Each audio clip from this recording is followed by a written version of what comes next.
علیکم، میرے چینل دادی ماں کی کہانیوں میں آپ سب کو خوش آمدید۔ جیسا کہ آپ سب جانتے ہیں کہ دادی ماں کی پیاری پیاری میٹھی میٹھی کہانیاں تو سبھی کو پسند ہوتی ہیں۔ اگر آپ بھی میرے دادی ماں کی پیاری پیاری میٹھی میٹھی کہانیوں سے لطف اندوز ہونا چاہتے ہیں تو میرے چینل کو لائک کیجیے، سبسکرائب کیجیے اور بیل نوٹیفیکیشن کو بھی آن کیجیے تاکہ میری آنے والی ہر ویڈیو کا نوٹیفیکیشن آپ کو مل سکے۔ ایک ملک میں بادشاہ رہا کرتا تھا جو کہ بہت ہی اچھا تھا۔ اس کی صرف ایک ہی اولاد تھی، وہ اپنی اولاد سے بہت زیادہ پیار کرتا تھا۔ وہ اپنے بیٹے شہزادے کا بہت خیال رکھا کرتا تھا۔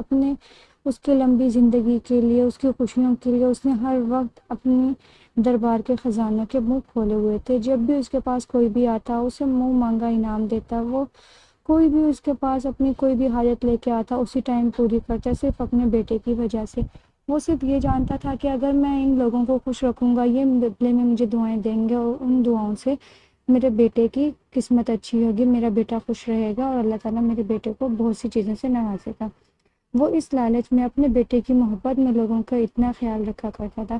کیونکہ شہزادہ بھی بہت اچھا تھا، وہ بھی بہت نیک دل تھا، لیکن اسے شکار کرنے کا بہت زیادہ شوق تھا۔ بادشاہ اسے اکثر منع کیا کرتا تھا کہ بیٹا شکار نہ کیا کرو، کیونکہ جانوروں میں بھی جان ہوتی ہے، ان کی جان نہیں لینی چاہیے، انہیں بھی تکلیف ہوتی ہے، انہیں بھی دکھ ہوتا ہے، یہ شکار کی عادت ختم کر دو۔ لیکن اس میں ایک یہی بری عادت تھی، وہ کہتا تھا کہ ہم بادشاہ ہو کے شکار نہ کھیلیں، یہ ہماری شان کے خلاف ہے، یہ تو میں لازمی کھیلوں گا۔ بادشاہ سے جس حد تک ہوتا وہ اسے منع کرتا اور اسے شکار پر نہ جانے دیتا۔ پر ایک دن ایسا ہوا، شہزادہ اور اس کے دوستوں کے ہمراہ وہ نکل گیا شکار کے لیے بنا بادشاہ کو بتائے، چپ کر کے آدھی رات میں۔ بادشاہ جو کہ اس بات سے انجان تھا، وہ سمجھا کہ شہزادہ کہیں اور گیا ہوگا، لیکن اس بار جو شہزادہ شکار پہ گیا اس سے غلطی ہو گئی۔ وہ ہرن کو نہیں مارنا چاہ رہا تھا، وہ بس اپنے دوستوں کے ساتھ گیا تھا صرف دیکھنے کے لیے، کیونکہ وہ جب بھی کسی ہرن کو، کسی جانور کو مارنے لگتا تو اس کے ذہن میں اپنے باپ کی آواز آتی کہ ان میں بھی جان ہے، انہیں بھی تکلیف ہوتی ہے، انہیں مت مارا کرو، اور وہ وہیں پہ رک جاتا۔ لیکن اس دن اس سے پتہ نہیں کیا ہو گیا تھا کہ وہ ایک ہرن کو دیکھ کے اتنا من چلا ہو گیا کہ بس اس کا دل کیا کہ اسے زندہ یا مردہ کیسے بھی میں اسے پکڑ لوں اور اسے اپنے گھر لے کے میں چلا جاؤں۔ پہلے تو اس نے بہت کوشش کی کہ میں اس ہرن کو زندہ ہی پکڑ لوں اور اپنے دربار میں لے جاؤں، وہاں پہ اپنے پاس رکھوں گا، یہ مجھے بہت پسند آ رہی ہے۔ وہ بہت ہی نایاب ہرن تھی، لیکن جب وہ نہ پکڑ پایا تو غصے میں اس نے اس پہ تیر چلا دیا اور ہرن وہیں پہ ڈھیر ہو گیا اور وہ وہیں پہ مر گیا۔ کچھ لمحے کے لیے شہزادے کو افسوس ہوا، لیکن پھر اس نے کہا بس اب زندہ نہیں تو مردہ ہی ٹھیک، اور اسے لے کے اپنے دربار میں آ گیا۔ جیسے ہی وہ محل میں پہنچا، بادشاہ وہ دیکھ کے بہت غصہ ہوا اور کہا ارے بدبخت، یہ کیا کر آئے ہو؟ تمہیں میں نے منع کیا تھا کہ یہ سب کام نہیں کرنے، تم نے اس بیچارے کی جان کیوں لی، تم نے ہرن کو کیوں مارا؟ یہ سب ابھی وہ کہہ ہی رہا تھا کہ اچانک یہ کیا، پورے محل میں اندھیرا سا چھا گیا، ایک عجیب سا دھواں سا اڑنے لگا اور ہر طرف کوہرام سا مچ گیا، پورا ملک ان کا سیاہی میں ڈوب گیا۔ بادشاہ جو کہ پہلے پریشان تھا شہزادے کی وجہ سے کہ یہ کیا کر کے آیا ہے، اب وہ پریشان ہو گیا اس دھوئیں کی وجہ سے کہ یہ کیا ہو رہا ہے۔ ایک دم سے اس دھوئیں میں سے ایک شعلہ نکلتا ہے اور وہ شعلہ بالکل آگ کی طرح کا ہوتا ہے اور آ کے شہزادے کا سر پکڑ لیتا ہے۔ شہزادہ یہ دیکھتا ہے اور چیخنے لگتا ہے، پر شہزادہ اتنا کیا چیخے گا جتنی اس کے ماں باپ کی جان جا رہی تھی۔ اسی ٹائم ملکہ اور بادشاہ دونوں بہت زیادہ چیخے اور روئے اور کہنے لگے کہ ہمارے بیٹے کو چھوڑ دو، آخر ہوا کیا ہے، اس کا قصور کیا ہے، اس نے کیا کیا، خدا کے لیے اس کو چھوڑ دو۔ لیکن وہ جو شعلہ تھا وہ چھوڑنے ہی نہیں جا رہا تھا۔ بادشاہ نے آخر ماجرا پوچھا، آخر ہوا کیا ہے، ان سب باتوں کی وجہ مجھے تو بتاؤ۔ تو اس پہ اس شعلے میں سے آواز آئی کہ اس نے میری بیٹی کو مارا ہے، یہ میری بیٹی تھی، ہرن کا اس شعلے نے کہا۔ یہ جنگل میں صرف سیر کے لیے نکلی تھی اور تمہارے بیٹے نے اسے مار دیا، اب جان کا بدلہ جان سے ہوگا، اس نے میری بیٹی کو مارا ہے اور اب میں تمہارے بیٹے کو مار دوں گا، اب میں بھی اس کو نہیں چھوڑوں گا، اب میں بھی اسے تمہاری آنکھوں کے سامنے زندہ اس کی گردن اتار کے یہاں سے لے جاؤں گا۔ یہ سننا تھا کہ بادشاہ تو زاروں قطار رونے لگا، معافیا مانگنے لگا کہ نہیں ایسا مت کیجیے گا، میں آپ کو اس کے بدلے جو آپ کہیں گے میں وہ دے دوں گا، آپ جو انعام کہیں گے میں وہ دوں گا، آپ میری ساری جائیداد رکھ لیں، سارے میرے خزانے رکھ لیں، لیکن وہ تو انسان نہ تھا، انسان ہوتا تو لالچ میں آ جاتا، وہ تو کوئی اور ہی چیز تھی۔ اس نے کہا مجھے آپ کی ان چیزوں کی ضرورت نہیں، اگر دے سکتے ہیں تو مجھے میری بیٹی کی جان واپس لوٹا دیجیے، میں آپ کے بیٹے کی دے دوں گا۔ اس پہ بادشاہ نے سر جھکا لیا اور کہا جان کی امان چاہتا ہوں، آپ میرے بیٹے کو چھوڑ دیں، اس کی جگہ آپ مجھے لے جائیں۔ اس پہ وہ شعلہ کہنے لگا کہ نہیں، اس کی جان جس نے لی ہے میں بھی اسی کی جان لوں گا، تاکہ اب سے لوگ یہ شکار کرنا چھوڑ دیں۔ اتنا کہنا تھا کہ اس نے شہزادے کی گردن کو مروڑا اور لے کے غائب ہو گیا، اور شہزادے کا جو جسم تھا وہ وہیں پہ آنکھوں سے ہی دیکھتے ہوئے غائب ہو گیا۔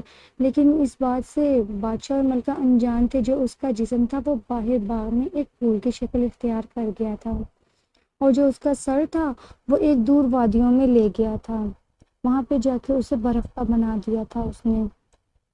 اب بادشاہ اور ملکہ ہر وقت اس کی یاد میں روتے رہتے، اپنے بیٹے کی یاد میں، اور سوچتے کہ ہم نے اس کے بہتر مستقبل کے لیے کیا کچھ نہیں کیا، لیکن آخر میں ہوا وہی جو نہیں ہونا چاہیے تھا۔ ہم اپنے بیٹے کی جان کو نہ بچا سکے۔ وہ ایسے ہی باغ میں بیٹھے رو رہے تھے، تو یہ ساری باتیں شہزادہ بھی سن رہا تھا جو کہ ایک پھول بنا ہوا تھا، لیکن وہ بول نہیں پا رہا تھا کیونکہ وہ ایک پھول تھا، اپنی دل کی آنکھوں سے رو رہا تھا۔ جیسے ہی وہ رویا اس کی آنکھوں سے آنسو نکلے اور وہ جا کے ملکہ پہ گرے۔ ملکہ نے جیسے اوپر دیکھا تو وہ پھول سے پانی گر رہا تھا۔ ملکہ سمجھی کہ یہ شبنم گر رہی ہے۔ اس نے بادشاہ سے کہا مجھے لگتا ہے بارش آ رہی ہے یا کچھ اور مسئلہ ہے، دیکھیں مجھ پہ پانی گر رہا ہے۔ بادشاہ نے کہا ارے پگلی، یہ تو شبنم ہے، کیا تم نہیں جانتی؟ شبنم بھی ایسے ہی گرتی ہے۔ بس وہ پھر سے رونے لگی، بہت زیادہ پریشان تھی۔ اتنے میں کیا ہوتا ہے کہ باہر سے ایک فقیر صدا لگاتا ہے چلو بھر خون دے کے جان کی امان بچا لو، جان بچا لو۔ بادشاہ اور ملکہ فوراً سے بھاگتے ہیں اس فقیر کے پاس اور کہتے ہیں ہاں بالکل، آپ ہماری جان لے لیجئے، لیکن اس جان کے بدلے ہمیں ہمارے بیٹے کی جان چاہیے، جو کہ پتہ نہیں کہاں چلا گیا، ہمیں کہیں بھی نہیں مل رہا، اسے ایک کوئی اور آسیب زدہ چیز یہاں سے لے کے چلی گئی ہے۔ اس پہ فقیر بابا نے کہا ٹھیک ہے، مجھے اپنی چلو بھر خون دو، لیکن یہ بات یاد رہے وہ چلو بھر خون لیتے ہی تم یہاں سے غائب ہو جاؤ گے اور ایک دوسری وادی میں چلے جاؤ گے، وہاں پہ جا کے برف کے ہو جاؤ گے۔ بادشاہ بے ساختہ بول پڑا بس ٹھیک ہے، میں اپنے بیٹے کو بچانا چاہتا ہوں، آپ میرے ایک چلو کیا میرا سارا خون لے لیں پر میرے بیٹے کی جان کو بچا دیں۔ فقیر نے ایسا ہی کیا اور اس کی جیسے ہی خون لیا، بادشاہ اسی ٹائم غائب ہو گیا اور بادشاہ کی جگہ شہزادہ وہاں پر آ گیا۔ ماں جو اپنے بیٹے کو دیکھ کے بہت زیادہ خوش ہو رہی تھی اور وہیں پہ رو بھی رہی تھی کہ یہ کیا، ایک واپس آیا اور دوسرا چلا گیا، کیونکہ وہ اپنے شوہر سے بھی بہت پیار کرتی تھی۔ اب اس نے فقیر بابا سے کہا کیا میرا سرتاج واپس نہیں آ سکتے، آپ مجھے کچھ ایسا بتائیں جس کی وجہ سے ہم بادشاہ کو بھی واپس لے آئیں۔ اس پہ فقیر نے کہا ہاں ہو سکتا ہے، کیوں نہیں، لیکن پھر جان کے بدلے جان دینی ہوگی، خون کے بدلے خون دینا ہوگا۔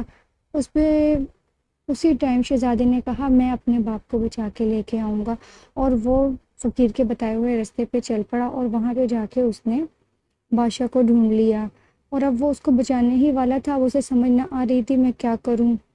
وہاں پہ پھر سے وہی فقیر بابا آتا ہے اور آ کے کہتا ہے تمہیں بھی سیم ویسے ہی کرنا ہوگا جیسے بادشاہ نے کیا تھا، اپنی جان کے بدلے ہی بچانا ہوگا۔ شہزادے نے کہا بس ٹھیک ہے، ہمیشہ ایک ماں باپ ہی بچوں کے لیے کرتے ہیں، آج بیٹا بھی اپنے ماں باپ کے لیے کچھ کرے گا، آپ میری جان لیجئے اور میرے ابا حضور کو ٹھیک کیجئے۔ یہ کیا، جیسے ہی شہزادے نے اپنی جان دی اسے تو کچھ بھی نہ ہوا، وہ تو بالکل ٹھیک تھا اور بادشاہ بھی ٹھیک ہو گیا۔ اس پہ شہزادہ بہت زیادہ حیران ہوا اور بابا سے پوچھنے لگا یہ کیا، میں تو بالکل ٹھیک ہوں۔ اس پہ بابا مسکرانے لگے اور کہنے لگے یہ صرف تمہاری ایک آزمائش تھی، میں صرف یہ چیک کر رہا تھا کہ واقعی میں تم اس قابل ہو کہ بعد میں بادشاہ کی یہ جگہ سنبھال سکو۔ یہ میرے اور بادشاہ کی ملی ہوئی ایک سازش تھی اور جسے میں اپنے علم کی وجہ سے کر رہا تھا، اور یہ سب صرف تمہیں چیک کرنے کے لیے تھا کہ تم واقعی میں نیک دل انسان ہو بھی یا نہیں، جس کی بادشاہ نے ہمیشہ دعائیں مانگی تھی۔ لیکن ہمیں بہت خوشی ہوئی، تم واقعی میں بہت ہی نیک دل انسان ہو۔ یہ کہہ کے وہ سب مسکرانے لگے اور ہنسی خوشی گھر لوٹ آئے۔ جب وہ گھر لوٹے ملکہ تو اس بات سے انجان تھی، اس نے دیکھا دونوں کو ایک ساتھ تو بہت زیادہ خوش ہوئی اور گلے سے لگا لیا، اور بس اس کے بعد ملک میں خوشی کے شادیانے بجنے لگے اور اگلے ہی دن شہزادے کو بادشاہ کی سیٹ دے دی گئی اور وہ اپنے باپ سے بھی بہتر طریقے سے اس ملک کو چلانے لگا۔